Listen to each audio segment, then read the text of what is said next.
तत्वानुसंधान ग्रंथामध्ये पान नंबर 264 मध्ये खालून चौथी ओळ मध्येच आलेलं आहे बघा. तहा इस उक्त अर्थाध्यास के लक्षण विषय सापडलं. तर विषय हा चालू आहे अध्यासाचा. तर अध्यासाचे मुख्य 2 प्रकार सांगितले होते, बरोबर. कोण कोण? ज्ञानाध्यास, अर्थाध्यास. मग अध्यासाचं एक सामान्य लक्षण केलं होतं, परत्र परागभास अध्यास. अध्यासाचे 2 प्रकार, ज्ञानाध्यास, अर्थाध्यास. त्यात पुन्हा ज्ञानाध्यासाचं लक्षण केलं होतं अतस्मिन् तद्बुद्धी ज्ञानाध्यास. आणि त्याच्यानंतर अर्थाध्यासाचं देखील लक्षण केलं होतं. मागच्या 263 पेजवर खालून चौथ्या ओळीतला शेवटचा शब्द, नाही 5व्या ओळीतला शेवटचा शब्द, 263 वर खालून 5व्या ओळीतला शेवटचा शब्द तिथून चालू झाला आहे. प्रमाणाजन्य ज्ञान विषयत्वे सती पूर्वदृष्टत्वानधिकरणम अर्थाध्यास, बरोबर. तर प्रमाण अजन्य असं म्हटलंय बघा. मग आता आज जो विषय चालू होत आहे तहा, ते काय सांगतात की हे जे अर्थाध्यासाचं लक्षण आहे, या अर्थाध्यासाच्या लक्षणामध्ये जो पहिला शब्द आलाय, पहिलं पद कोणतं? प्रमाण. तर त्या प्रमाण शब्दाने कशाचं ग्रहण करायचं याचा उल्लेख करत आहेत ग्रंथकार. संगती लागली. आता पहा. तहा इस उक्त अर्थाध्यास के लक्षण विषय. अर्थाध्यासाच्या लक्षणामध्ये काय आहे? अर्थाध्यासाचं लक्षण प्रमाणाजन्य ज्ञान विषयत्वे सती पूर्वदृष्टत्वानधिकरणम अर्थाध्यास. त्यात आलेला शब्द आहे प्रमाण. तर प्रमाण शब्दाने काय अर्थ घ्यायचा हे सांगतायत. त्याच्यात 2 मत येणार. पहिलं मत अगोदर सांगतायत, नंतर दुसरं मत येईल. तहा इस उक्त अर्थाध्यास के लक्षण विषय प्रमाण शब्द करिके, प्रमाण शब्दाने प्रत्येक अभिन्न ब्रह्म का बोधक जो तत्वमसी आदिक महावाक्य है ताका ग्रहण करना.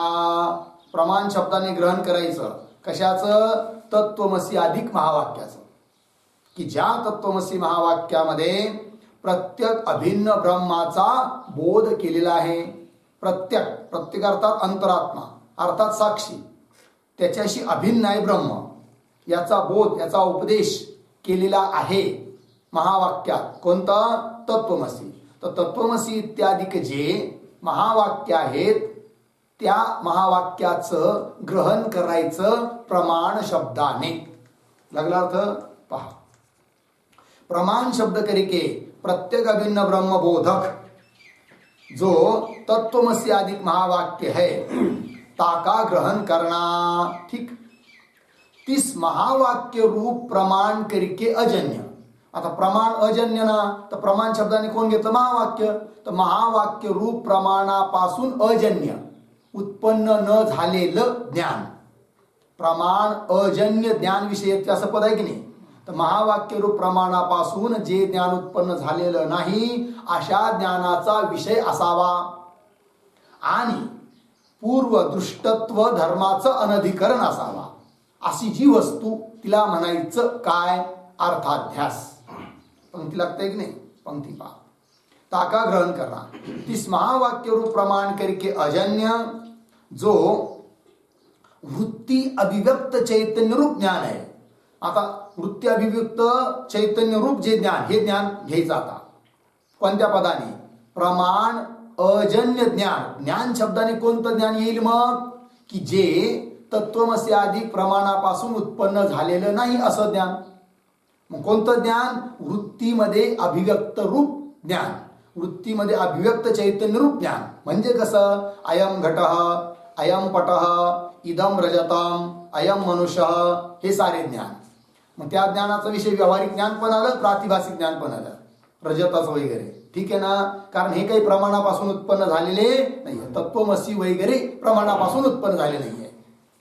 कोणी म्हणजे अयम घट हे ज्ञान तर चक्षुरेंद्रियापासून, चक्षुरी इंद्रिय रूप प्रमाणापासून उत्पन्न झालेलं आहे म्हणजे असू द्या. कारण आपण प्रमाण शब्दाने काय घेतलं, तत्वमसी महावाक्य, त्याच्यापासून तर अजन्य आहे ना. बाकीच्या प्रमाणापासून जन्य असू द्या, त्याच्याशी आम्हाला काही घेणं नाही. तर तत्वमसी अधिक महावाक्य रूप जे प्रमाण त्याच्यापासून अजन्य ज्ञान. असं अजन्य ज्ञान कोणतं आहे बरं? त्या महावाक्यापासून अजन्य ज्ञान अयम घट अयम पट हे सारे ज्ञान आहेत. तत्वमसी महावाक्यापासून जे ज्ञान उत्पन्न होतं त्या ज्ञानाचा आकार आहे अहम ब्रह्मास्मी. मग ते ज्ञान घ्यायचं नाही. मग त्याला सोडून बाकीचे ज्ञान घट विषयक, पट विषयक, व्यवहार विषयक, रजत विषयक हे सारे ज्ञान येतात. त्या ज्ञानांनाच इथं म्हटलं आहे वृत्ती अभिव्यक्त चैतन्य रूप ज्ञान. ठीक आहे ना. पंक्ती पहा. तीस महावाक्य रूप प्रमाण करके अजन्य जो वृत्ति अभिव्यक्त चैतन्य रूप ज्ञान है, ता ज्ञान का विषयपणा घटाधिक व्यावहारिक पदार्थो विषय है की नाही. त्या ज्ञानाचे विषय घटाधिक पदार्थ पण आहेत आणि रजत वगैरे पण आहेत. हाँ, ता ज्ञान का विषयपणा घटाधिक व्यावहारिक पदार्थो विषय पदार्थांच्या ठिकाणी तथा शुक्ती रजताधिक प्रातिभासिक पदार्थो विषय प्रातिभासिक पदार्थाच्या ठिकाणी सुद्धा आहे. काय विषय विद्यमान ही है. काय विद्यमान आहे? प्रातिभासिक आणि घटाधिक पदार्थांच्या ठिकाणी ज्ञानाची विषयता. कोणत्या ज्ञानाची विषयता? वृत्ती अभिव्यक्त चैतन्य रूप ज्ञानाची विषयता. अर्थात अयम घट अयम पट इदम रजतम इत्यादी ज्ञानाची विषयता. कसं आहे ते ज्ञान? तत्वमसी महावाक्य रूप प्रमाणापासून अजन्य. लागली पंक्ती. हाँ, ता ज्ञान का विषयपणा घटाधिक व्यावहारिक पदार्थों विषय तथा शुक्तिरस्ताधिक प्रातिभासिक पदार्थों विषय विद्यमान ही है. और चैतन्य आत्मा ते भिन्न सर्व अनात्म पदार्थ आहे की नाही. आता दुसरं पद घटवायचं बघा. आपल्याला लक्षणाचा समन्वय करायचा आहे. कुठं करायचा? घटपट वगैरे हे सुद्धा अध्यस्तच पदार्थ आहेत. घटपटाधिकाचा म्हणजे या जगताचा अध्यास सुद्धा अर्थाध्यास आहे. रजत सर्प यांचा अध्यास सुद्धा अर्थाध्यास आहे. आता दोन्ही ठिकाणी लक्षण घटवायचं आहे आणि घटू राहिलं. त्यात पहिलं पद गेलं लक्षणातलं. लक्षण काय आहे आपलं अर्थाध्यासाचं? प्रमाणाजन्य ज्ञान विषयत्वे सती पूर्वदृष्टत्व धर्मानधिकरणम. घेतलं ना, पूर्वदृष्टत्व अनधिकरणम. बरोबर. त्यात पहिलं पद आहे प्रमाणाजन्य ज्ञान विषयत्वे सती. हे पद गेलं घटाधिकांच्या ठिकाणी पण आणि रजत सर्प इत्यादिकांच्या ठिकाणी पण. आता दुसरं पद घटवायचं. दुसरं पद काय आहे? पूर्वदृष्टत्व अनधिकरणम. तर घटाच्या ठिकाणी पूर्वदृष्टत्व अनधिकरण कसं आहे हे सांगतायत आता ग्रंथकार. लागलं एवढं? और सापडलं का? 264 वर शेवटचा शब्द. और चैतन्य आत्मा ते भिन्न. चैतन्य स्वरूप जो आत्मा त्याच्याहून भिन्न सर्व अनात्म पदार्थ घट पट मठ सर्व अनात्म पदार्थ क्षण क्षण विषय परिणाम को प्राप्त होवे. प्रत्येक क्षणाक्षणाला काय होतात? परिणामाला प्राप्त होतात. वाटतं आपल्याला की तेच हे घर आहे, तोच हा देवदत्त आहे, पण असं नाही आहे की नाही. जर तोच हा देवदत्त असेल तर 5 वर्षापूर्वी जो होता तो आता आहे का? नाही. मग एकदम वाढला का? नाही. क्षणाक्षणाला त्याच्यात काय होत असतो? परिणाम होत असतो. तसं घर सुद्धा बांधलं त्याची आयुष्य मर्यादा असते समजा 100 वर्ष. मग एकदम एकदाच पडतं का ते? नाही. रोज त्याच्यात स्थलांतर होत आहे, परिणाम होतो आहे. हळूहळू म्हातार होत झिज ते शेवटी 100 वर्षाने पडणारं असतं. म्हणजे सांगायचं तात्पर्य काय? जेवढे म्हणून अनात्म पदार्थ आहेत त्या प्रत्येक पदार्थामध्ये क्षणाक्षणात काय होत असतो? परिणाम. आता जो आपण घट पाहिला आहे तर त्या घटामध्ये पूर्वदृष्टत्व धर्म आहे का? आता नाही आहे. मागच्या क्षणात जो घट होता त्याच्या ठिकाणी असणारा धर्म या घटात नाही आहे, या क्षणातल्या घटात नाही आहे. अर्थात पूर्वदृष्टत्व धर्माचा आत्ताचा घट अधिकरण आहे का अनधिकरण आहे? अनधिकरण आहे. पूर्वदृष्टत्व अनधिकरण लक्षण घटलं की नाही? गेलं घटावर लक्षण. जाणं इष्टच आहे कारण घट सुद्धा अर्थात ध्यासच आहे. ठीक आहे की नाही? तेच पहा. और चैतन्य आत्मा ते भिन्न सर्व अनात्म पदार्थ क्षण क्षण विषय परिणाम को प्राप्त होवे है याते. म्हणून 3 घटाधिक पदार्थो विषय घटाधिक पदार्थांच्या ठिकाणी सुद्धा ता पूर्वदृष्टत्व धर्म का अनधिकरणपणा भी है. पूर्वदृष्टत्व धर्माचा काय आहे? अनधिकरणपणा. याते म्हणून सोउक्त अर्थाध्यास का लक्षण व्यवहारिक प्रातिभासिक सर्व पदार्थों का साधारण है. बरोबर. म्हणून जे अर्थाध्यासाचं लक्षण केलं आहे की नाही, प्रमाणाजन्य ज्ञान विषयत्वे सती पूर्वदृष्टत्वानधिकरणम, हे लक्षण व्यवहारिक अर्थाध्यासाचं पण आहे आणि प्रातिभासिक अर्थाध्यासाचं पण आहे. व्यवहारिक अर्थाध्यास म्हणजे घट पट मठ जगत शरीर या अध्यास, आणि प्रातिभासिक अध्यास म्हणजे सर्प रजत इत्यादिकांचा अध्यास. सोउक्त अर्थाध्यास का लक्षण व्यवहारिक प्रातिभासिक पदार्थ सर्व पदार्थों का साधारण है. लागलं. तात्पर्य यह है. तात्पर्य काय बरं? वेदांत सिद्धांत विषय. वेदांत सिद्धांतामध्ये ब्रह्मचैतन्य ते भिन्न, ब्रह्मचैतन्याला सोडून जितने की घटाधिक व्यवहारिक पदार्थ आहे, ब्रह्माला सोडून जेवढे काही घटाधिक घट पट मठ आकाश पृथ्वी वायू जल शरीर सर्वच सर्व जेवढे म्हणून पदार्थ आहेत, घटाधिक व्यवहारिक पदार्थ आहे. तथा त्याचप्रमाणे शुक्ती रजताधिक प्रातिभासिक पदार्थ आहे की नाही? शुक्ती रजताधिक हे कसे आहेत? प्रातिभासिक आहे. प्रतीती कालापुरती त्यांची सत्ता असते म्हणून त्यांना प्रातिभासिक म्हणतात. तर शुक्ती रजताधिक प्रातिभासिक पदार्थ आहे. ते सर्व ता ब्रह्मचैतन्य विषय अध्यस्त होणे ते अर्थाध्यास रूपही है. म्हणून ते सर्व म्हणजे घटाधिक व्यवहारिक पदार्थ रजत सर्प वगैरे प्रातिभासिक पदार्थ हे सर्वच्या सर्व ब्रह्मचैतन्याच्या ठिकाणी अध्यस्त आहे, कल्पित आहे. त्यामुळे अर्थाध्यास स्वरूपच आहे. लागला अर्थ? हा. ते सर्वता ब्रह्मचैतन्य विषय अध्यस्त होणे ते अर्थाध्यास रूप ही है. याते म्हणून ता उक्त अर्थाध्यास के लक्षण को व्यवहारिक प्रातिभासिक सर्व पदार्थों का साधारण लक्षणपणा युक्त है. बरोबर. म्हणून वर केलेले जे अर्थाध्यासाचं लक्षण आहे ते लक्षण केवळ प्रातिभासिक अर्थाध्यासाचं नाही किंवा केवळ व्यवहारिक अर्थाध्यासाचं नाही, अपितु व्यवहारिक असणारे घटपटाधिक आणि प्रातिभासिक असणारे शुक्ती रजताधिक त्या सर्वच अध्यासाचं अर्थाध्यासाचं हे लक्षण आहे साधारण. व्यवहारिक प्रातिभासिक सर्व पदार्थ का साधारण लक्षणपणा युक्त है. लागलं. इति और कई एक ग्रंथकार तो. आता हे झालं एक मत. आता दुसरे काही ग्रंथकार म्हणतात तसं नाही. हे जे लक्षण आहे ना अर्थाध्यासाचं आत्ता केलेलं ते केवळ प्रातिभासिक अर्थाध्यासाचंच आहे, व्यवहारिक अर्थाध्यासाचं नाही असं बोलतात. म्हणजे असं कसं काय मग? आत्ता तर दोन्ही ठिकाणी समन्वय करून दाखवला आणि बरोबर आहे. अर्थाध्यासाचं जे लक्षण आहे त्याचा समन्वय दोन्ही ठिकाणी केव्हा करता आला? जेव्हा आपण प्रमाण शब्दाने अर्थ घेतला. कोणता? तत्वमसी अधिक महावाक्य तेवढाच अर्थ घेतला.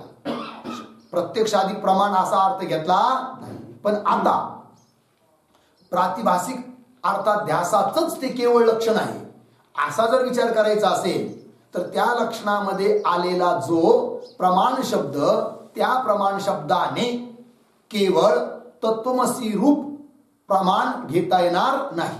मग काय घ्यावं लागेल? पंक्ती सांगतायत ग्रंथकार. और कई ग्रंथकार तो यह कहे है. काय म्हणतात? सोउक्त अर्थाध्यास का लक्षण केवल प्रातिभासिक रजतादिको काही है. केवळ असणारे जे प्रातिभासिक रजताधिक आहे त्यांचंच आहे ते लक्षण, व्यवहारिक घटपटाधिक अर्थाध्यासाचं नाही. केवल प्रातिभासिक रजतादिको का ही है, घटाधिक व्यवहारिक पदार्थों का सो लक्षण नहीं है. बरोबर.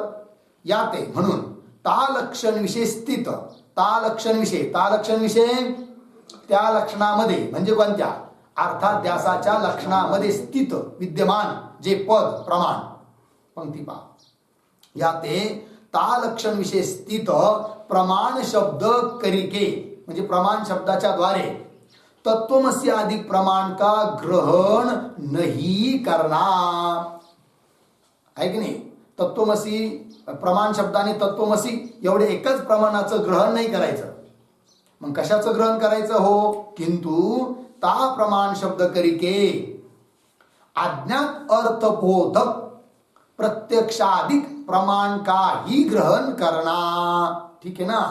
त्या प्रमाण शब्दाने ग्रहण कशाचं करायचं, जेवढे म्हणून प्रमाण आहे मग ते प्रत्यक्ष अनुमान उपमान शब्द सारे घ्या त्याच्यामध्ये. कारण प्रमाण शब्दाचा अर्थ काय माहिती का, प्रमाण कशाला म्हणायचं बरं, अज्ञातार्थ ज्ञापकत्वम प्रमाणत्वम, जे अज्ञात अर्थाचं ज्ञान करून देतं, अज्ञात अर्थाचा बोध करून देतं त्याला म्हणतात काय, प्रमाण. किंतु ता प्रमाण शब्द करिके म्हणजे प्रमाण शब्दाच्या द्वारे अज्ञात अर्थ बोधक प्रत्यक्षाधिक प्रमाण काही ग्रहण करणार. ठीक आहे. अज्ञातार्थ बोधकत्वम किंवा अज्ञातार्थ ज्ञापकत्वम प्रमाणस्य लक्षणम. चला सापडली पंक्ती. किंतु ता प्रमाण शब्द करके अज्ञात अर्थ के बोधक प्रत्यक्षाधिक प्रमाण काही ग्रहण करणार. पुढे ता प्रत्यक्षाधिक प्रमाण, आता लक्षण घटवतात. आता लक्षण घटाधिक व्यवहारिक जे अर्थाध्यास आहे घटाधिक त्याच्यावर लक्षण घटणार नाही. केवळ रजत सर्प इत्यादिक प्रातिभासिक अर्थाध्यासावरच लक्षणाचा समन्वय होईल. कसं, पंक्ती पहा. प्रमाण अजन्य ज्ञान विषयत्वे सती असं पद आहे की नाही. तर प्रमाण शब्दाने काय घ्यायचं, प्रत्यक्षाधिक सर्वच प्रमाण. मग आता ज्ञान उत्पन्न झालं आहे अयम घट, समोर घट ठेवलेला आहे, ज्ञान झालं काय अयम घट. अयम घट हे ज्ञान प्रमाण अजन्य असं म्हणता येईल का आता, नाही. कारण प्रमाण शब्दाने काय घेते आपण, सारेच प्रमाण. मग चक्षुरिंद्रियादी रूप प्रत्यक्ष प्रमाणापासून उत्पन्न झालेलं आहे कोण, अयम घट हे ज्ञान. मग प्रमाणापासून जन्य आहे आणि आपल्याला काय पाहिजे, प्रमाणापासून अजन्य पाहिजे. म्हणून आता अयम घट हे ज्ञान घेताच येणार नाही. अयम घट या ज्ञानाचा विषय जरी घट असला तरी ज्ञान शब्दाने लक्षणामध्ये विद्यमान ज्ञान शब्दाने अयम घट हे ज्ञान घेता येत नाही. कारण अयम घट हे ज्ञान प्रमाणापासून उत्पन्न झालेलं आहे आणि आपल्याला काय पाहिजे, प्रमाणापासून अजन्य पाहिजे.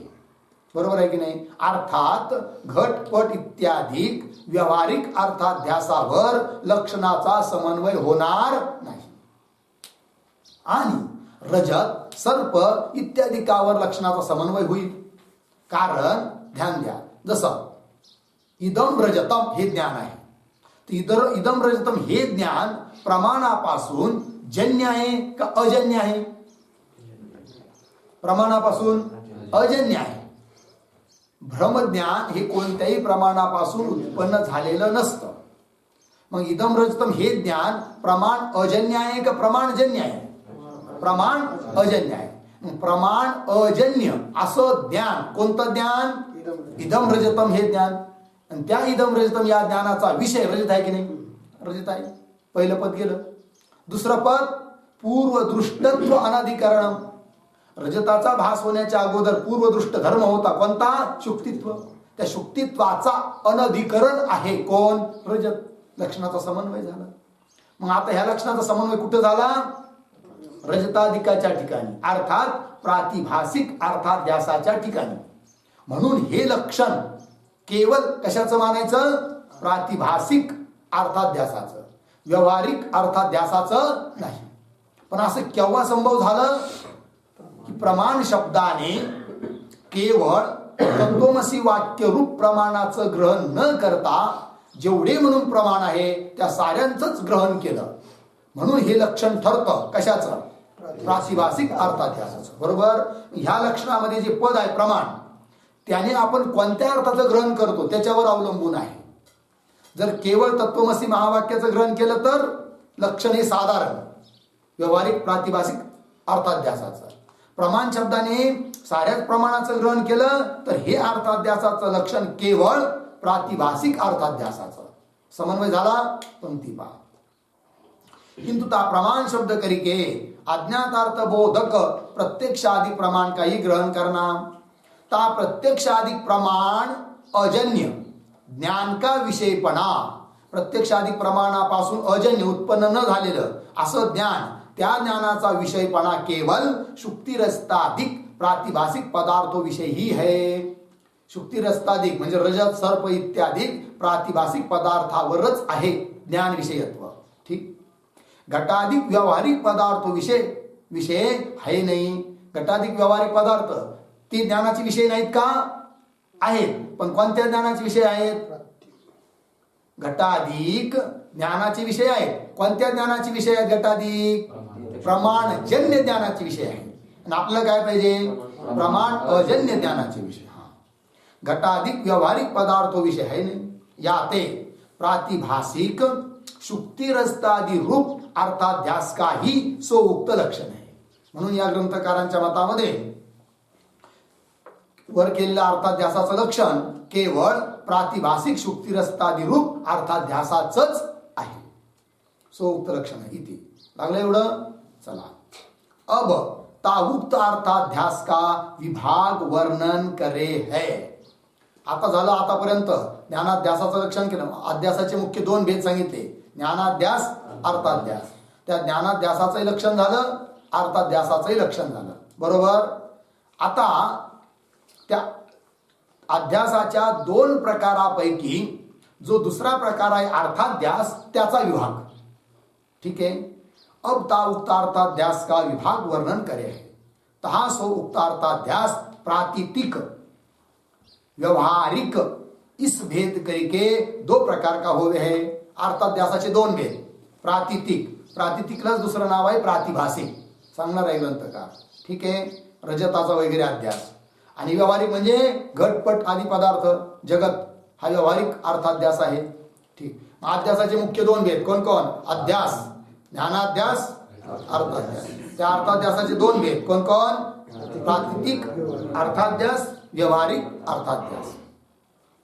इस भेद करके दो प्रकार का होवे. तहा आता प्रातितिक अर्थाध्यास कशाला म्हणायचं बरं सांगतायत. आगंतुक दोषजन्य प्रातितिक. हे प्रातितिक म्हणजे प्रातिभासिक अर्थाध्यासाचं लक्षण. आगंतुक दोषापासून जो उत्पन्न होतो त्याला प्रातितिक अर्थाध्यास असे म्हणतात. आता आगंतुक दोष म्हणजे नेमकं काय आहेत सांगतायत ग्रंथकार. अर्थ यह, जो पदार्थ आगंतुक दोष करके जन्य होवे है. बरोबर. जो पदार्थ कसा आहे? आगंतुक दोषापासून उत्पन्न होतो. सो पदार्थ प्रातितिक कहा जावे. त्याला काय म्हणायचं? प्रातितिक अर्थाध्यास. ठीक. इसी प्रातितिक को प्रातिभासिक भी प्रातिभासिक है. इसी प्रातितिक को प्रातिभासिक भी कहे है. सापडिक पंक्ती. या प्रातितिक अर्थाध्यासाला दुसरं नाव आहे काय? प्रातिभासिक अर्थाध्यास.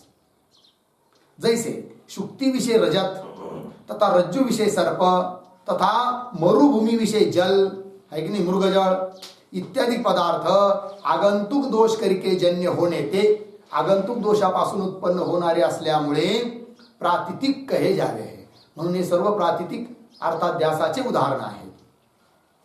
तहा सो प्रातितिक पदार्थ का जनक दोष. मग आता प्रातितिक अर्थाध्यासाला उत्पन्न करणारे दोष आहेत. कारण आगंतुक दोषापासून उत्पन्न प्रातितिक अर्थाध्यास. अर्थात प्रातितिक अर्थाध्यासाचे जनक कोण झाले? दोष. मग ते दोष कोणकोणते आहे की जे लक्षणात तुम्ही म्हणालात की आगंतुक दोषजन्य, ते दोष कोण कोण आहे त्याचा विचार सांगत आहे. आता तहा सो प्रातितिक पदार्थ का जनक दोष प्रमातृदोष पहिला, विषय दोष दुसरा, करण दोष तिसरा, असे दोष आहेत. अजूनही पुष्कळ असू शकतात. मुख्य तीन: प्रमात्याच्या ठिकाणचा दोष, विषय दोष, करण दोष. इस भेद करके तीन प्रकार का होवे है, या तीन प्रकारचे दोष आहेत. बरोबर. आता प्रमातृदोष कोणता, विषय दोषाने काय घ्यायचं, करण दोषाने काय घ्यायचं, त्याचा विचार सांगत आहेत. ठीक आहे ना. हा, तर जेवढे आगंतुक दोष लागतील त्याचं वर्गीकरण केलं तीन विभागात. म्हणून दोषात जेवढे काही जरी दोष असले तरी या तिघामध्ये याचा अंतर्भाव करायचा. तर हा राग भयाधिक प्रमातागत दोष आहे. राग म्हणजे आसक्ती वगैरे. रजत घेण्यासाठी मनुष्य जातो की नाही, तर राग आहे रजताविषयी. सर्पापासून मनुष्य घाबरतो, भय आहे तिथं. तर हे दोष कोणाचे, प्रमात्याचे, अंतकरण विशिष्ट चैतन्याचे, म्हणजेच अंतकरणाचे थोडक्यात. तर हा राग भयाधिक प्रमातागत दोष आहे. और सादृश्याधिक विषयगत दोष आहे. सादृश्य वगैरे आहे की नाही, जसं सर्प आणि रज्जू यांचं सादृश्य आहे, वाकडा तिकडपणा. रजत आणि शुक्ती यांच्यात सादृश्य आहे, काय, चाकचिक्यपणा वगैरे. और सादृश्याधिक विषयगत दोष है. और काच कामलाधिक चक्षु आधिक करणगत दोष है.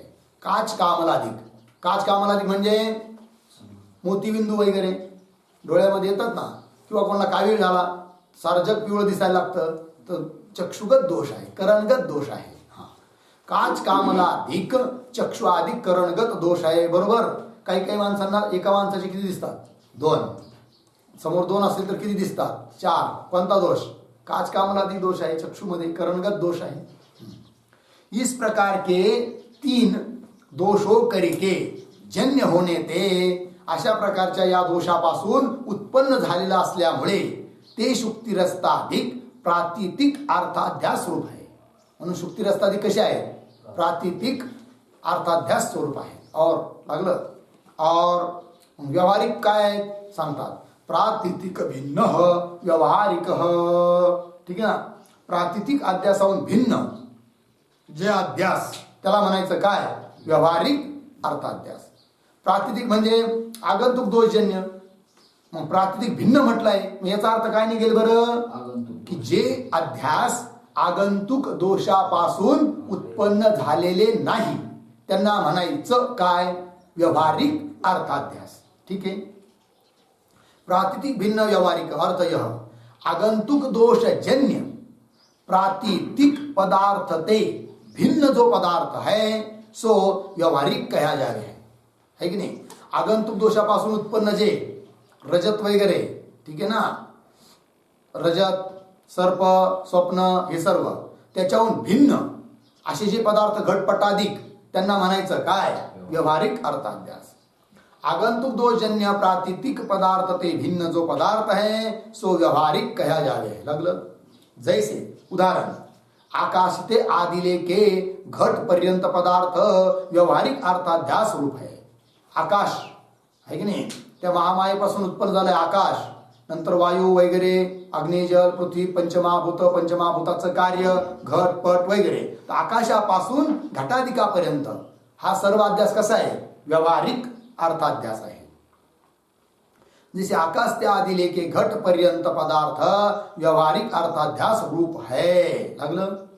तहा आत्मज्ञान ते पूर्व जिन पदार्थों का बाद नहीं होवे है ते पदार्थ व्यावहारिक कहे जावे.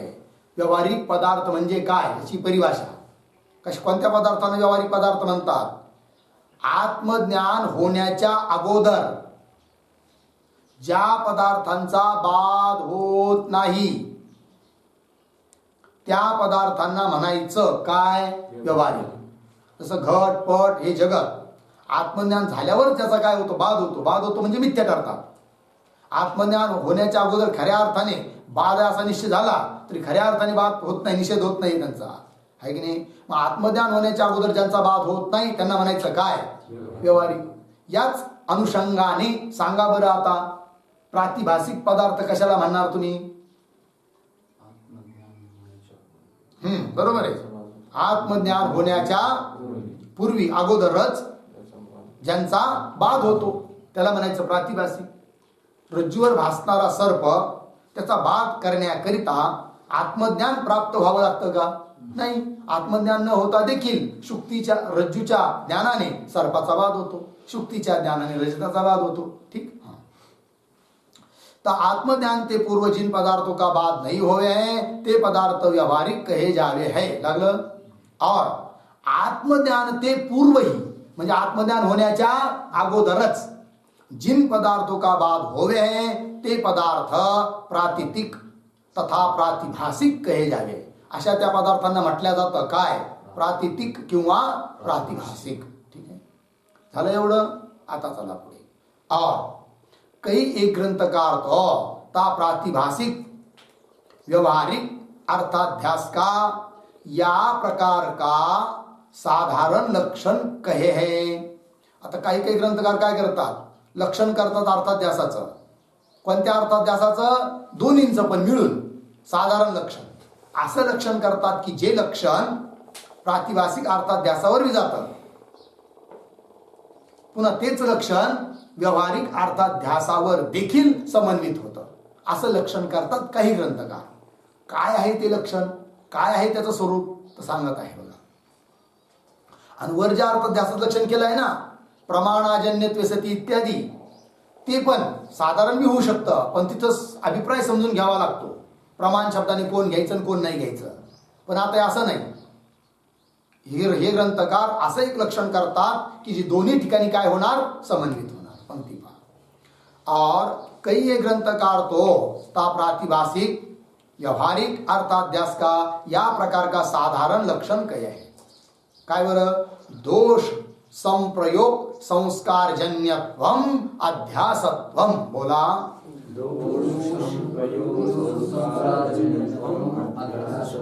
हा म्हणजे काय? तर जन्यत्वाचा अन्वय तिघाबरोबर लावायचा. दोषजन्यत्वे सती, संप्रयोगजन्यत्वे सती, संस्कारजन्यत्वे सती असा तात्पर्य आहे.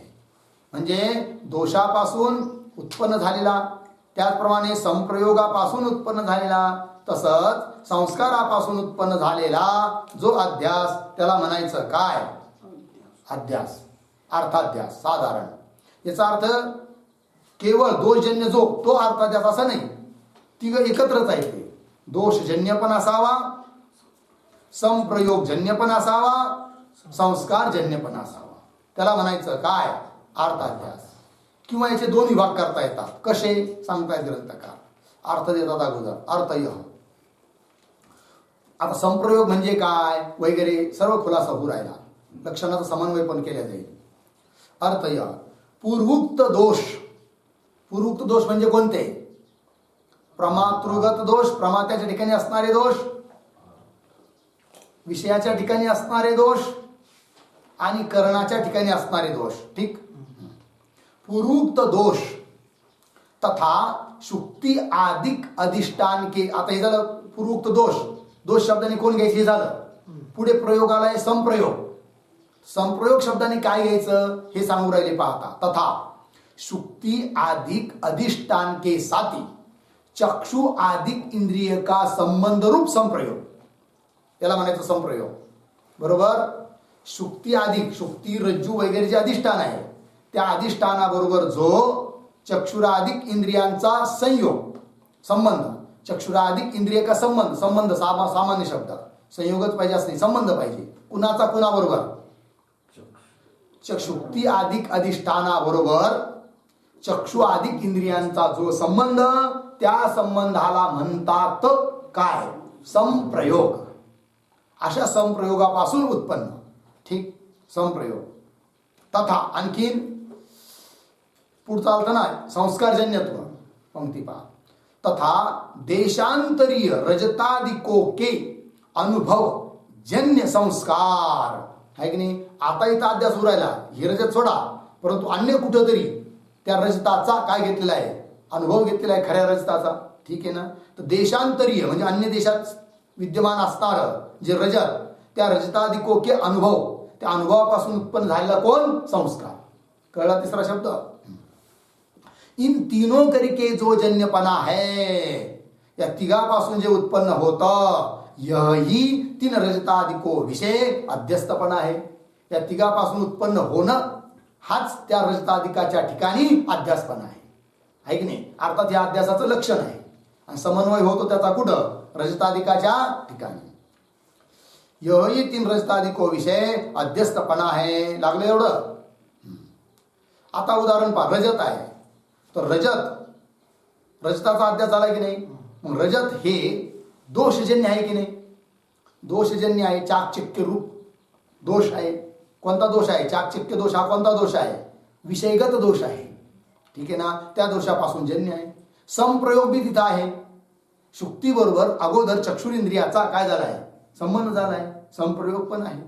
आणि पूर्वी कधीतरी खरं रजत पाहिलं होतं, त्याचे संस्कारांत करणावर होते, तेही तिथं आहे. मग तिघापासून जन्य झालं की नाही रजत. म्हणून हा अध्यास आहे रजताचा, सर्पाचा वगैरे सर्व. घटाधिकाच्या बाबतीत बी लक्षणाचा समन्वय होतो. कसं सांगतात स्वतः ग्रंथकार. पुढे पहा अगोदर. यद्यपि सिद्धांत विषय म्हणे का हो, आता हे जे तुम्ही लक्षण केलं हे सर्वच अध्यासामध्ये घटित झालं पाहिजे की नाही. प्रातिभासिक अध्यासामध्ये, अर्थाध्यासामध्ये आणि व्यावहारिक अर्थाध्यासामध्ये दोन्ही ठिकाणी. हो होतंय. मग सांगा बरं. अविद्या सुद्धा अध्यस्तच आहे की नाही. ब्रह्मस्वरूपाच्या ठिकाणी माया म्हणजेच अविद्या अध्यस्त आहे. मायेचा अध्यास सुद्धा अर्थाध्यासच आहे. तिथं कसं काय तुम्ही लक्षणाचा समन्वय करणार आहे की नाही. माया ही कोणत्या दोषापासून उत्पन्न झाली आहे? उत्पन्नच झाली नाही. संप्रयोग बी तिथं नाहीये. संस्कारजन्यत्व बी नाहीये. मग कसं काय लक्षणाचा समन्वय करणार अविद्येच्या ठिकाणी? असा प्रश्न येतो की नाही. तीच अभिप्रेत्य परिहार करून बोलत आहे ग्रंथकार. यद्यपि सिद्धांत विषय अविद्या अनादि होणे ते. अविद्या कशी आहे? अनादि होणे ते. अनादि असल्यामुळे तीन दोषो कोतई म्हणजे त्या दोषांपासून जन्य नाही आहे. दोषापासून उत्पन्न झालेली नाही. कोण? अविद्या. याते म्हणून ता अविद्या अध्यास विषय इस उक्त लक्षण की अव्याप्ती ही होवे है की नाही. लक्षणाची काय झाली? अव्याप्ती. लक्षावर, एखाद्या लक्षावर लक्ष न जाणं म्हणजे काय होत असते? अव्याप्ती. अविद्या सुद्धा अध्यासच आहे. तिच्यावर सुद्धा लक्षणाचा समन्वय व्हायला पाहिजे. होऊ नाही राहिला म्हणजे कोणता दोष आला? अव्याप्ती. लक्षणगत दोष. लक्षणामध्ये हा दोष आला अव्याप्ती. याते ता अविद्या अध्यास विषय म्हणजे अविद्या अध्यास म्हणजे अविद्येचाच अध्यास. अविद्या ही अध्यास आहे. अविद्या अध्यास विषय इस उक्त लक्षण की अव्याप्ती ही होवे. लागलं.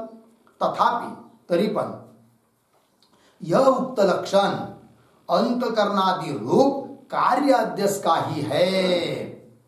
अनादि अविद्या का सो लक्षण नहीं. बघा समज उत्तर दिलंय. काय उत्तर दिलं तथापिने? हे जे लक्षण केलं म्हणजे आम्ही आत्ता कोणतं? दोष, संप्रयोग, संस्कारजन्यत्वम, अध्यासत्वम. हे लक्षण आहे अध्यासाचंच. पण कोणत्या अध्यासाचं? कार्य अध्यासाचं लक्षण आहे.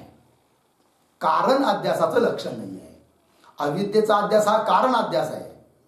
आणि अविद्येपासून उत्पन्न झालेले आकाशाधिक, घटपटाधिक, सर्व पदार्थ रजताधिक हे कार्य आहेत. आणि आम्ही हे लक्षण केलं आहे कुणाचं? कार्याध्यासाचं लक्षण केलं आहे. म्हणून काही दोष येत नाही. अर्थात अव्याप्ती येत नाही. कारण अविद्या ह्या आमच्या लक्षणाचं लक्षच नाही आहे. आमच्या लक्षणाचं लक्ष कोण आहे? कार्य. कार्याध्यास, कारणाध्यास नाही आहे. म्हणून अव्याप्तीचा प्रश्न येत नाही.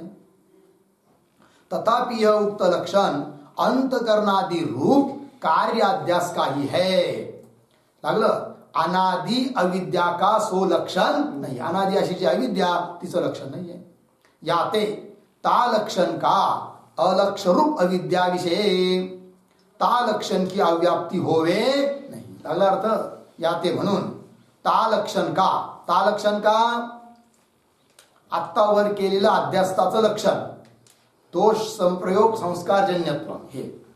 याते ता लक्षण का अलक्षरूप अविद्या विषय. अविद्या लक्ष आहे का अलक्ष आहे? आता अलक्ष. लक्षणाचं लक्ष अविद्या नाही आहे, अपितु कार्य अध्यास. अलक्षरूप अविद्या विषय ता लक्षण की अव्याप्ती होवे नाही. कारण एखाद्या लक्षावर लक्ष न जाणं त्याला अव्याप्ती म्हणतात. आहे की नाही. आता अविद्या लक्षच नाही आहे, त्याच्यावर लक्ष गेलं पाहिजे याची जरूरतच नाही आहे. तर अव्याप्तीचा प्रश्नच येत नाही. ता लक्षण की अव्याप्ती होवे नाही. तात्पर्य यह काय? सो कार्याध्यास ही जागृत स्वप्न विषय इस जीव के अनर्थ का हेतु होवे है. जीवाच्या अनर्थाला कारण जो अध्यास आहे तो कार्य अध्यासच आहे. आणि तो कुठं विद्यमान आहे? जागृत अवस्थेत आणि स्वप्न अवस्थेत. जागृत अवस्थेत असणारा हा प्रपंच आणि स्वप्न अवस्थेत असणारे स्वप्न प्रपंच हे कार्य अध्यास आहे. आणि हा जीवाच्या अनर्थाला दुःखाला कारण आहे. सो कार्य अध्यास ही जागृत स्वप्न विषय इस जीव के अनर्थ का हेतु होवे है. पंक्ति लागली का? और सो अविद्या अध्यास सुषुप्ति विषय विद्यमान हुआ भी अनर्थ का हेतु होता नहीं. साक्षात अनर्थाला कारण नाही आहे. कोण? अविद्या अध्यास. अविद्या अध्यास कुठं असतो? सुषुप्ती अवस्थेत. सुषुप्ती अवस्थेत अविद्या आहे ना, परंतु ती काही तुम्हाला त्रास देते का? नाही, साक्षात त्रास देत नाही. म्हणून साक्षात अनर्थाला कारण नाही आहे, म्हणून तिचं आम्ही लक्षण नाही केलं. जो साक्षात अनर्थाला कारण अध्यास आहे त्याचंच आम्ही लक्षण केलं, कार्याध्यासाचं. और सो अविद्या अध्यास सुषुप्ती विषय विद्यमान हुआ भी, सुषुप्तीमध्ये विद्यमान असला तरी देखील अनर्थ का हेतू होता नाही. याते म्हणून सो उक्त लक्षण ता कार्याध्यास काही है. म्हणून वर दिलेलं लक्षण कुणाचं आहे? कार्याध्यासाचंच आहे. कारण रूप अविद्या तोही अध्यास आहे, पण त्याचंही लक्षण नाही. झालं एवढं. आता याच्यावर पुन्हा शंका घेत आहे पूर्वपक्षी. शंका ता उक्त लक्षण विषय, त्या उक्त लक्षणामध्ये दोष अर्धविराम सापडलं का? 266 सर्वात खालची वाढ. दोष अर्धविराम, संप्रयोग अर्धविराम, संस्कार, इन तीनों पदों के कहने का क्या प्रयोजन है? ही जरी शंका. म्हणजे लक्षणामध्ये अशी 3 पदं काऊन दिली? दोषजन्यत्वे सती, संप्रयोगजन्यत्वे सती, संस्कारजन्य, असं 3 पदाचं काय प्रयोजन आहे? उत्तर देतात समाधान. ता लक्षण विषय, त्या अध्यासाच्या लक्षणामध्ये 3 म्हणजे त्या, आणि 3 म्हणजे 3. 2-3 शब्द आहे बघा. पहिला 3 शब्द रस्व आहे, त्याचा अर्थ होतो त्या, आणि दुसरा 3 शब्द दीर्घ आहे, त्याचा अर्थ होतो 3 संख्या. ता लक्षण विषय 3 पदों के कहने करके, त्या 3 पदाचं उच्चारण केल्यामुळे ता अध्यास के यह 2 लक्षण सिद्ध हुए. त्याच्यातून 2 लक्षण बाहेर पडतात, 2 लक्षण सिद्ध होतात. काय काय बरं 2 लक्षण सिद्ध होतात? तर देऊ राहिले. पहिलं, दोषजन्यत्वे सती संस्कारजन्यत्वम अध्यस्तत्वम, हे पहिलं लक्षण. दोषजन्यत्वे सती म्हणजे दोषापासून उत्पन्न असावा आणि संस्कारापासून जन्य असावा, असा जो पदार्थ त्याला आम्ही म्हणतो अध्यास. एक लक्षण झालं. अथवा दुसरं लक्षण, संप्रयोगजन्यत्वे सती संस्कारजन्यत्वम अध्यस्तत्वम. बरोबर, संप्रयोगापासून उत्पन्न झालेला असावा तसेच संस्कारापासून उत्पन्न झालेला असावा, त्याला म्हणतात काय? अध्यास. असे 2 लक्षण झाले. अथवा संप्रयोगजन्यत्वे सती संस्कारजन्यत्वम अध्यस्तत्व. अर्थ यह, जो पदार्थ दोष करके जन्य हुआ संस्कार करके जन्य होवे है, सो पदार्थ अध्यस्त कया जा रहे हैं. बरोबर. जो पहिल्या लक्षणाचा अर्थ की जो पदार्थ दोषापासून उत्पन्न झालेला आहे आणि दोषापासून उत्पन्न झाला असून संस्कारापासून देखील उत्पन्न झालेला आहे, त्याला म्हणायचं एक अध्यास. पहिला अध्यासच लक्षण. अथवा जो पदार्थ संप्रयोग करके जन्य हुआ, संस्कार करके जन्य है, जो पदार्थ संप्रयोगापासून उत्पन्न झालेला असून संस्कारापासून देखील जन्य आहे, त्याला म्हणतात अध्यास. बघा आता संस्कारजन्यत्व 2 लक्षणात आहे, फक्त बदल कुठं आहे? मग एका लक्षणात आहे दोषजन्यत्वे सती, एका लक्षणात आहे संप्रयोगजन्यत्वे सती. बरोबर. चला, जन्य हुआ संस्कार करके जन्य होवे है, सो पदार्थ अध्यस्त कया जावे है. लागलं. तहा प्रथम लक्षण विषय. आता प्रथम लक्षणाचं पदकृत्य करतात. पहिलं लक्षण काय आहे? दोषजन्यत्वे सती संस्कारजन्यत्व. लक्षण झालं. समन्वय झाला. समन्वय कुठं करणार? सर्प, रजत इत्यादी काही ठिकाणी. आता रजताच्या ठिकाणी हे लक्षण बसतं की नाही? रजत हे दोषापासून उत्पन्न आहे की नाही? चाकचक्य रूप दोषापासून उत्पन्न आहे. पुन्हा संस्कारापासून उत्पन्न आहे म्हणून अध्यस्त आहे. सर्प देखील दोषापासून उत्पन्न आहे, सादृश्य दोष आहे तिथं. पुन्हा मंदांधकार दोष आहे, त्याच्यापासून उत्पन्न आहे सर्प. आणि पुन्हा संस्कार बी आहे, पूर्वी कधीतरी सर्प पाहिला होता म्हणून पहिले लक्षण घटित झालं. कुठं? रजत, सर्प इत्यादी कामध्ये. मग आता त्या पहिल्या लक्षणामध्ये समजा दोषजन्यत्व हे पद जर नाही दिलं तर काय होईल, किंवा दोषजन्यत्व पद ठेवलं आणि संस्कारजन्यत्व हे पद नाही दिलं तर काय होईल हे सांगत आहे. अर्थात प्रत्येक पदाचं प्रयोजन सांगत आहे, त्याला पदकृत्य म्हणतात. पहा आता, तर हा प्रथम लक्षण विषय. प्रथम लक्षणामध्ये संस्कारजन्य स्मृतीविषय अतिव्याप्ती के निवृत्त करणे वास्ते दोषजन्य य पद कथन करे आहे. लागली पंक्ती, ध्यान द्याजी. पहिल्या लक्षणामध्ये दोषजन्य पद काढून टाकलं, लक्षण काय राहील? पहिलं लक्षण कोणतं आहे ते सांगा एकदा. बरोबर, दोषजन्यत्वे सती संस्कारजन्यत्व. त्याच्यातून दोषजन्यत्व वजा करा. आता बोला संस्कारजन्यत्व अध्यस्तत्व. संस्कारापासून जे जन्य आहे त्याला काय म्हणायचं? अध्यास. एवढंच लक्षण करा म्हणे. जर एवढंच लक्षण केलं तर काय होईल? स्मृतीवर अतिव्याप्ती होईल. स्मृती सुद्धा संस्कारापासून जन्य आहे की नाही? अतिव्याप्ती. ती अतिव्याप्ती होऊ नये म्हणून लक्षणामध्ये पद दिलं. कोणतं? दोष. स्मृती जरी संस्कारापासून उत्पन्न झालेली असली तरी दोषापासून उत्पन्न नाही. म्हणून आता स्मृतीवर लक्षण जाणार नाही. स्मृतीवर लक्षणाची अतिव्याप्ती होऊ नये म्हणून कोणतं पद दिलं? दोषजन्य. बरोबर. तर प्रथम लक्षण विषय संस्कारजन्य स्मृती विषय. संस्कारापासून उत्पन्न झालेली जी स्मृती त्या स्मृतीच्या ठिकाणी अतिव्याप्ती के निवृत्त करणे वास्ते दोषजन्य पद कथन करे आहे. लागलं? मग म्हणजे एवढं काम करा ना, एवढंच लक्षण ठेवा. पहिल्या लक्षणातून फक्त दोषजन्यत्वम अध्यस्तम अध्यस्तत्वम एवढं लक्षण करा. म्हणजे पहिल्या लक्षणातून कोणतं पद वजा करायचं? संस्कारजन्यत्व. केवढं पद ठेवायचं? फक्त दोषजन्यत्व एवढंच ठेवा. मग काय अडचण आहे? तर म्हणे तरी पण जमणार नाही, अतिव्याप्ती होईल. म्हणजे कुठं होईल अतिव्याप्ती? तर पहा, और दोषरूप विषय करिके जन्य जा दोष की प्रत्यक्ष अतिव्याप्ती के निवृत्त करणे वास्ते ता लक्षण विषय संस्कारजन्य यह पद कथन कर्या. ध्यान द्या.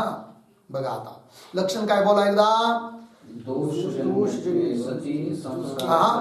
दोषजन्यत्व. हा, संस्कारजन्यत्व वजा केलेलं आहे. दोषजन्यत्व अध्यस्तत्व. ठीक आहे. जो दोषापासून जन्य आहे. तर ध्यान द्या थोडंसं. समजा, कल्पना करा, समोर घट ठेवलेला आहे. बरोबर. घटाचं ज्ञान उत्पन्न होतं की नाही? अयम घट प्रमाद ज्ञान आहे. अयम घट ज्ञान. अयम घट हे ज्ञान उत्पन्न होण्याकरिता कारण कोण कोण आहे तिथं? अयम घट हे ज्ञान उत्पन्न होण्याकरिता कारण कोण कोण आहे? चक्षुरेंद्रिय कारण आहे. चक्षुरेंद्रियाचा घटाबरोबर झालेला संयोग कारण आहे. प्रकाश कारण आहे, आलोक. आणि घटही कारण आहे. घटच जर नसता तर बाकीची सारी सामुग्री असून देखील अयम घट हे ज्ञान झालं असतं का? नाही. अर्थात विषयाचं जे ज्ञान त्याच्याकरिता विषय सुद्धा कारण असतो. घटाचं जे ज्ञान त्याच्याकरिता घटरूप विषय सुद्धा कारण आहे. पटाच्या ज्ञानाकरिता पट सुद्धा कारण आहे. तसं समजा एखादा दोष आहे, चाकचक्य वगैरे, सादृश्य वगैरे, तर त्या दोषाचं जे ज्ञान, ते दोषाचं ज्ञान त्याला कारण, त्या ज्ञानाला कारण दोष पण आहे की नाही?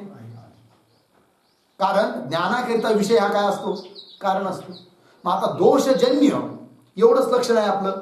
तर दोषापासून जन्य जसा अध्यास आहे तसा दोषापासून जन्य दोषाचं ज्ञान पण आहे. दोषापासून जन्य कोण आहे? दोषाचं ज्ञान, प्रमाद ज्ञान आहे ते. आता ह्या दोन पदार्थामध्ये चाकचक्य आहे हे ज्ञान झालं. यथार्थ ज्ञान आहे ते प्रमाद ज्ञान आहे. आणि ते ज्ञान कुणापासून उत्पन्न झालं? दोषापासून. दोषापासून उत्पन्न झालेलं जे दोषाचं प्रमाद ज्ञान, अध्यास नाही तो प्रमाद ज्ञान, त्याच्यावर लक्षण जाईल, अतिव्याप्ती होईल. आहे प्रमा, अध्यास नाही आहे, पण अध्यासाचं लक्षण चाललं. कारण काय अध्यासाचं लक्षण आहे? दोषजन्यत्व. तर दोषापासून उत्पन्न दोषाचं ज्ञान जे आहे, लक्षण केलं अध्यासाचं, गेलं कुठं? दोषाच्या ज्ञानावर. म्हणजे काय झाली? अतिव्याप्ती. ती अतिव्याप्ती होऊ नये म्हणून कोणतं पद? संस्कारजन्य. आता दोषाचं ज्ञान जरी दोषापासूनच उत्पन्न झालेलं असलं तरी संस्कारापासून उत्पन्न झालेलं नाही. म्हणून आता अध्यासाच्या लक्षणाची दोषाच्या ज्ञानावर अतिव्याप्ती होणार नाही. कळलं? पंक्ती पहा. और दोषरूप विषय करिके, बरोबर, दोषरूप विषयापासून जन्य जा दोष की प्रत्यक्ष प्रमा, जी दोषाची प्रत्यक्ष प्रमा म्हणजे दोषाचे यथार्थ ज्ञान प्रमा आहे, ताके विषय, त्याच्या ठिकाणी, त्या प्रमेच्या ठिकाणी, ताके विषय अतिव्याप्ती के निवृत्त करणे वास्ते, अतिव्याप्ती होऊ राहिली, त्या अतिव्याप्तीला निवृत्त करण्याकरिता ता लक्षण विषय, त्या लक्षणामध्ये संस्कारजन्य य पद कथन कर्या, हे पद कथन केलेलं आहे. मग आता लक्षण काय बनलं बरं? दोषजन्यत्वे सती संस्कारजन्यत्वम अध्यस्तत्वम. ठीक. तैसे आता हे झालं पहिल्या लक्षणाचं पदकृत्य. दुसरं एक लक्षण केलंय अध्यासाचं. दुसरं काय बरं? संप्रयोगजन्यत्वे सती संस्कारजन्यत्वम अध्यस्तत्वम. याच्यावर आता ध्यान द्या. तैसे द्वितीय लक्षण विषय, त्या दुसऱ्या लक्षणामध्ये देखील तैसे द्वितीय लक्षण विषय भी संस्कारजन्य स्मृति ज्ञान विषय अतिव्याप्ति के निवृत्त करणे वास्ते संप्रयोगजन्य यह पद कथन करे आहे. बरोबर. दुसऱ्या लक्षणामध्ये सुद्धा संप्रयोगजन्यत्व हे पद नाही दिलं, केवळ संस्कारजन्यत्व एवढंच पद ठेवलं. अतिव्याप्ती होईल कुठं? स्मृतीवर. ते अतिव्याप्ती होऊ नये म्हणून कोणता पद? संप्रयोगजन्यत्वे सती. बरोबर. चला, यह पद कथन करे आहे. और ता संप्रयोगजन्य प्रत्यक्ष प्रमा विषय अतिव्याप्ति के निवृत्त करणे वास्ते संस्कारजन्य यह पद कथन करे आहे. आता ध्यान द्या. तहा ता दुसरं लक्षण काय बोला एकदा? संप्रयोगजन्यत्वे सती संस्कारजन्यत्वम अध्यस्तत्वम. समजा आता या लक्षणामधून संस्कारजन्यत्व हे पद वजा केलं तर काय राहील? संप्रयोगजन्यत्वम अध्यस्तत्वम. ध्यान द्या. संप्रयोगापासून जे उत्पन्न होतं त्याला आम्ही अध्यास म्हणतो. बरोबर. तर म्हणे असं एवढंच जर लक्षण केलं तर लक्षणाची अतिव्याप्ती होईल. आणि कुठं अतिव्याप्ती होईल? हो, तर अतिव्याप्ती होईल कुठं? घट ज्ञानावर. प्रमाज्ञान आहे त्याच्यावर अतिव्याप्ती होईल. कारण अयम घट हे जे घटाचं ज्ञान आहे, प्रमाज्ञान, ते सुद्धा संप्रयोगापासून जन्य आहे. तिथं संप्रयोग काय? चक्षुरेंद्रियाचा आणि घटाचा सन्निकर्ष, ज्याला संप्रयोग म्हणतात. मग घटाचा आणि चक्षुरेंद्रियाचा सन्निकर्षापासून उत्पन्न झाला आहे की नाही? कोणतं? अयम घट हे ज्ञान प्रमाज्ञान आहे, संप्रयोगापासून उत्पन्न आहे. लक्षण करत आहोत अध्यासाचं. लक्षण गेलं कुठं? प्रमाज्ञानावर. काय झाली? अतिव्याप्ती. ती अतिव्याप्ती होऊ नये म्हणून लक्षणामध्ये पद दिलाय कोणतं? संस्कारजन्यत्व. आता अयम घट हे ज्ञान जरी संप्रयोगजन्य असलं तरी संस्कारजन्य नाही म्हणून आता अतिव्याप्ती होणार नाही. आता म्हणजे लक्षणामध्ये संस्कारजन्यत्व हे पद दिल्यामुळे अयम घट इत्यादिक प्रमाज्ञानावर अध्यासाच्या लक्षणाची अतिव्याप्ती होत नाही. ठीक है. और ता संप्रयोगजन्य प्रत्यक्ष प्रमा विषय सापडलं का? अतिव्याप्ति के निवृत्त करणे वास्ते संस्कारजन्य यह पद कथन कर्या है. लागलं एवढं? आता पहा पुन्हा. पूर्व पक्षी म्हणतो म्हणे ठीक आहे, दुसरं लक्षण झालं तयार. आता काय झालं बरं दुसरं लक्षण? संप्रयोगजन्यत्वे सती संस्कारजन्यत्व. बरोबर. दोन्ही पदाचं प्रयोजन सांगितलं, पदकृत्य. तरी पण या पूर्णच्या पूर्ण लक्षणाची अतिव्याप्ती होईल म्हणे. कोण बोलतोय? पूर्व पक्ष.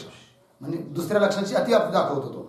म्हणजे कुठं अतिव्याप्ती होईल दाखवा बरं, सांगा बरं. सांगतोय यद्यपि इस द्वितीय लक्षण की सोयम देवदत्त इस प्रत्यभिज्ञा प्रत्यक्ष विषय अतिव्याप्ति हो गए की नाही.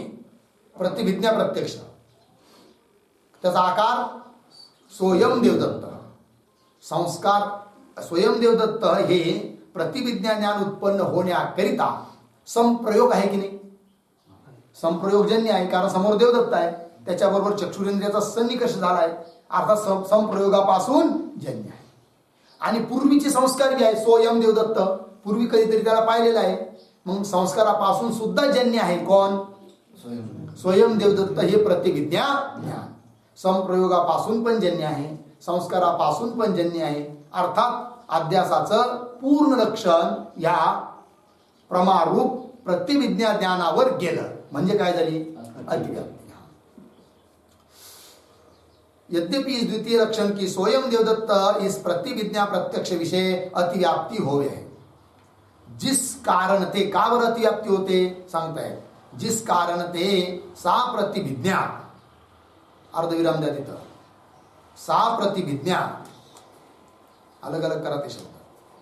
ती जी प्रतिविज्ञा आहे ती संप्रयोग पुन्हा अर्धविराम संस्कार दोनों करके जन्य आहे.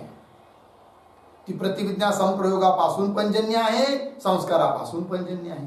ठीक, संस्कार दोनों करके जन्य है. लागलं. तथापि ता लक्षण विषय, ता लक्षण विषय म्हणजे अध्यासाचं जे दुसरं लक्षण केलं आहे त्या लक्षणामध्ये ता लक्षण विषय प्रतिभिज्ञा भिन्नत्वे सती असं पद जोडा म्हणे, म्हणजे अतिव्याप्ती होणार नाही. आता प्रतिभिज्ञा भिन्नत्वे सती हे पद जोडल्यावर दुसरं लक्षण काय तयार होईल बरं? प्रत्यभिज्ञा भिन्नत्वे सती संप्रयोगजन्यत्वे सती संस्कारजन्यत्वम अध्यासस्य लक्षण किंवा अध्यास्तत्वम झालं. आता आपल्याला काय प्रतिविज्ञाहून भिन्न पाहिजे, प्रतिविज्ञा घेता येत नाही, म्हणजेच आता त्याच्यावर अतिव्याप्ती होत नाही. तथापि ता लक्षण विषय प्रतिविज्ञा भिन्नत्वे सती इस विशेषण के कहणे ते, असं विशेषण बोलल्याने दिल्याने ता प्रतिविज्ञा विषय त्या प्रतिविज्ञा ज्ञानावर अतिव्याप्ती होवे नाही, अतिव्याप्ती होणार नाही. लागला अर्थ? इति झालं. पुढे आता शंका करतोय आणखीन पूर्व पक्षी. शंका आत्माविषयी जो अंतकरणादिको का अध्यास है ताके विषय संप्रयोगजन्यत्व संभवता नाही. ठीक आहे. आता तो काय करतोय? अव्याप्ती दाखवू राहिला लक्षणाची.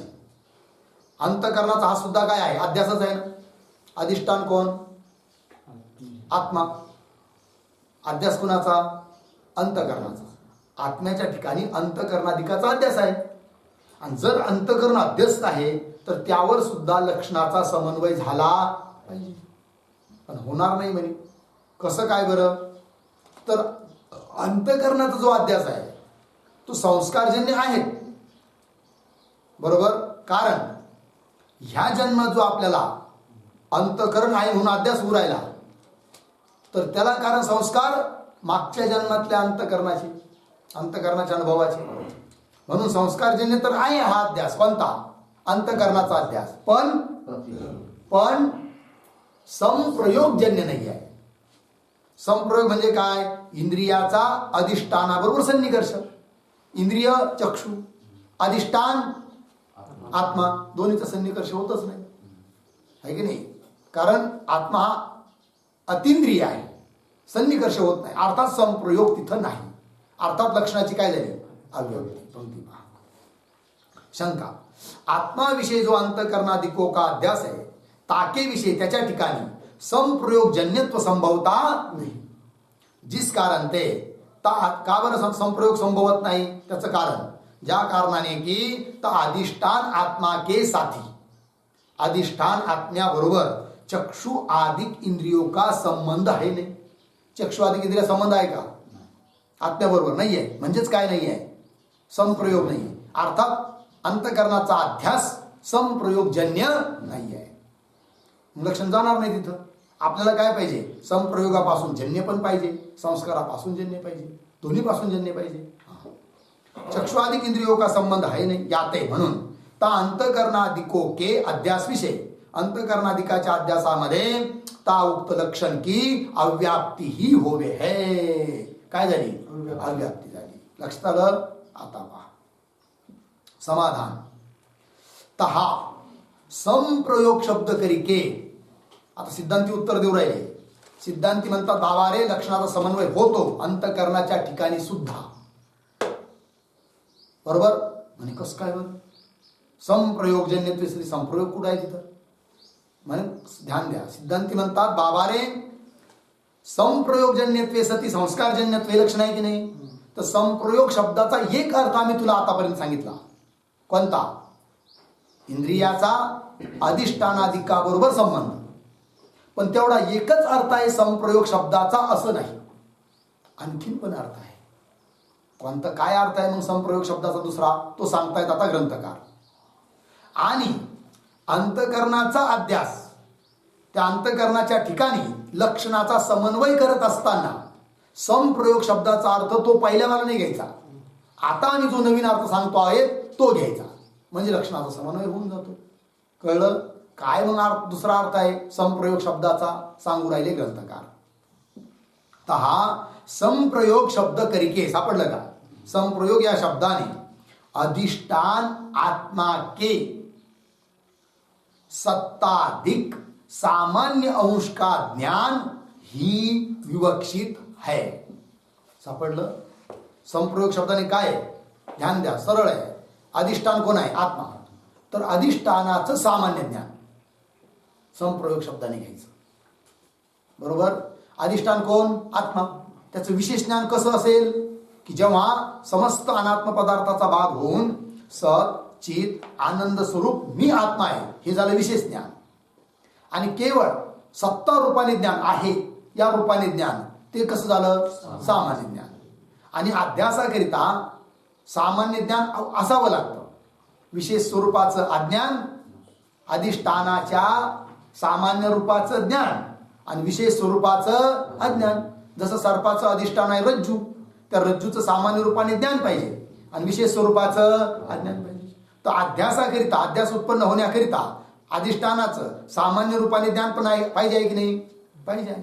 मग इथं सुद्धा अधिष्ठान आहे आत्मा. अंतकरण रूप अध्यासाचा अधिष्ठान आहे कोण? आत्मा. आणि त्या आत्म्याचं सत्ता रूपाने सामान्य ज्ञान आहे. आणि त्या सामान्य ज्ञानापासून उत्पन्न झाला अध्यास. आणि त्या सामान्य ज्ञान हा अर्थ घेतला आता कोणत्या शब्दाने? संप्रयोग शब्दाने. मग अधिष्ठानाच्या सामान्य ज्ञानापासून अंतकरणाचा अध्यास उत्पन्न होतो, अर्थात संप्रयोगापासून उत्पन्न होतो. कारण संप्रयोग शब्दाने काय घेतलं इथं? अधिष्ठानाचं सामान्य ज्ञान. मग संप्रयोगजन्यत्वे सती संस्कारजन्यत्व आलं की नाही? जरा समन्वय झाला अंतकरणाच्या ठिकाणी. ठीक आहे? तहा संप्रयोग शब्द करिके अधिष्ठान आत्मा के, अधिष्ठान स्वरूप जो आत्मा त्या आत्म्याचे सत्ताधिक, सत्ता म्हणजे अस्ति आहे या रूपाने अस्ति, सत्ताधिक सामान्य अंश का ज्ञान ही विवक्षित आहे, अपेक्षित आहे, इच्छित आहे. त्या ज्ञानाची आम्ही इच्छा करतो संप्रयोग शब्दाने. असं सो सामान्य ज्ञान ता अंतकरणाधिको के अध्यास ते पूर्व विद्यमान है. अंतकरणाधिकाचा अध्यास होण्याच्या अगोदर सामान्य रूपाने अधिष्ठानाचं ज्ञान आहेच आहे. लागलं? सो अधिष्ठान आत्मा का सामान्य ज्ञान कोई इंद्रिय करके जन्य नाही आहे. परंतु एक आणखीन गोष्ट काय? अधिष्ठान जो आत्मा त्याचं सामान्य ज्ञान हे कोणत्याही इंद्रियापासून उत्पन्न झालेलं नाही. कोई इंद्रिय करिके जन्य नाही, किंतु मग आपणे स्वयं ज्योती स्वभाव तेही जन्य आहे. है की नाही? आत्मा कसा आहे? स्वयं ज्योती आहे, स्वयं प्रकाशित आहे, त्याच्यापासूनच जन्य आहे. कोण? अधिष्ठान आत्म्याचं सामान्य ज्ञान. आणि त्याच्यापासून उत्पन्न झालाय अंतकरणाचा अध्यास आणि संस्कारापासून जन्य आहेच. लागलं? या ते ता अंतकरणाधिको के अध्यास विषय, त्या अंतकरणाधिकाच्या अध्यासामध्ये ता उक्त लक्षण की अव्याप्ती होवे नाही, अव्याप्ती होत नाही, अपितु लक्षणाचा समन्वय झाला. आहे की नाही? संस्कारजन्य तो सुद्धा अंतकरणाच्या ठिकाणी आहे की नाही? आहे की नाही? या जन्मात जो आपल्याला अंतकरणाधिकाचा अध्यास होतोय त्याला कारण मागच्या जन्मातले संस्कार, त्याला कारण त्याच्या मागच्या जन्मातले संस्कार, तर संस्कारजन्यत्व पण आहे. ठीक? चला आता पुन्हा शंका घेत आहे पूर्व पक्षी.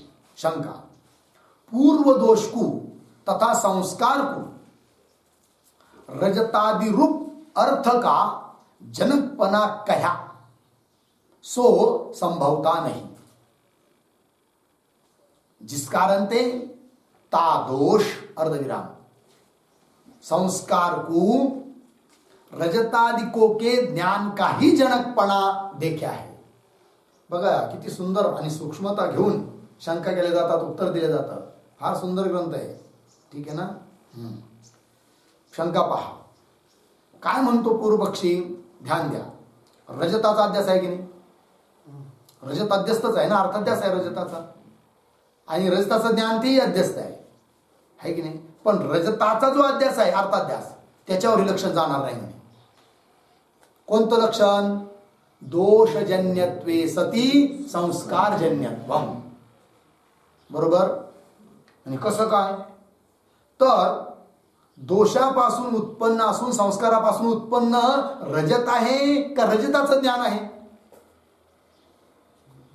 रजताचं ज्ञान दोषापासून उत्पन्न आहे आणि संस्कारापासून उत्पन्न आहे. मग लक्षण चाललं ज्ञानावर जातं, पण रजतावर कुठं जातं? रजत थोडी दोषापासून उत्पन्न आहे की नाही? रजत जे आहे ना, रजत वेगळी गोष्ट आहे, घट वेगळी गोष्ट आहे, घटाचं ज्ञान वेगळी गोष्ट आहे. रजत वेगळी गोष्ट आहे, रजताचं ज्ञान वेगळी गोष्ट आहे. तर रजत ज्ञानावर लक्षण जाईल, कारण ते ज्ञान चाकचक्यरूप दोषाधिकापासून उत्पन्न झालं आहे आणि संस्कार तर आहेच पूर्वीचे, त्याच्यापासून उत्पन्न झालेला आहे. रजत जो विषय तो थोडी दोषापासून उत्पन्न झाला आहे. मग लक्षण कसं काय जाईल त्याच्यावर? जाणार नाही. पंक्ती पहा. शंका, पूर्व दोष को तथा संस्कार को रजतादि रूप अर्थ का, अर्थ घेतलं बरं का, रजतादि रूप विषय अर्थ का जनकपणा कह्या, सो संभवता नाही. म्हणजे रजत रूप अध्यासाचं जनक दोष किंवा संस्कार नाहीये, अर्थात त्या रजतावर लक्षण जात नाही. दोषजन्यत्वे सती संस्कारजन्यत्व हे लक्षण जात नाही. मग जातं कुठं? जिस कारण ते ज्या कारणाने की ता दोष संस्कार को रजतादिकों के ज्ञान का ही जनकपणा आहे. म्हणजे रजतादिकाचं ज्ञान, त्या ज्ञानाचे जनक आहेत कोण? दोष आणि संस्कार. अर्थात दोष आणि संस्कारापासून उत्पन्न कोण? रजताचं ज्ञान. तर ज्ञानावर लक्षण जाऊन राहिलं, पण रजतावर लक्षण जात नाही. जायला पाहिजे, कारण रजत सुद्धा अध्यस्त आहे. लक्षण जायला पाहिजे, जात नाही. म्हणजे काय झाली? अव्यावती. लक्षात आलं? शंका कळाली का नाही? हा. जिस कारण तेता दोष संस्कार को रजतादिकों के ज्ञान का ही जनकपणा देखा है. लागलं? आता याचं उत्तर देतात समाधान, पण त्या समाधानाचा विचार आपण ओम पूर्णमदः पूर्णमिदं पूर्णात् पूर्णमुदच्यते पूर्णस्य पूर्णमादाय पूर्णमेवावशिष्यते. ओम शांति शांति शांति.